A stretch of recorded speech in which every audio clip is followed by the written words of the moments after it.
একটি সুন্দর ছোট্ট গ্রাম। মুরগির খামারে অনেক মুরগি বাস করে। মালিক প্রতিদিন খাবার দেয় আর মুরগিরা মজা করে ঘুরে বেড়ায়। কিন্তু সেই গ্রামের পাশেই গভীর বনে বাস করে এক চালাক শেয়াল। সে প্রতিদিন রাতে এসে মুরগির খামারের চারপাশে ঘোরে আর ভাবে। শেয়াল চিন্তায়, এই মুরগিগুলো তো বেশ মোটা হয়েছে, আজ না হয় একটা নিয়ে যাই। দৃশ্য 2, রাত। রাতের অন্ধকারে সবাই ঘুমিয়ে পড়েছে।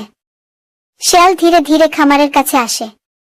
সে মাটি খুঁড়ে খাঁচার নিচ দিয়ে ঢোকার চেষ্টা করে, কিন্তু এক বুদ্ধিমান মুরগির নাম তার ঝিলিক সব দেখে ফেলে। ঝিলিক ধীরে ধীরে অন্য মুরগিদের ডাকে বলে, ঝিলিক, চুপচাপ থাকো, একটা পরিকল্পনা করতে হবে। দৃশ্য 3, ফাঁদ।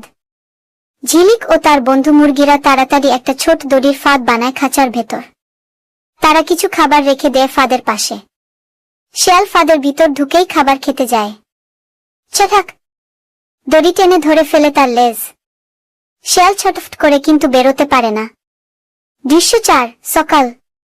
সকালে খামারের মালিক এসে দেখে শেয়াল ধরা পড়েছে। মালিক হাসি দিয়ে, তোমার চালাকি এবার কাজে আসলো না।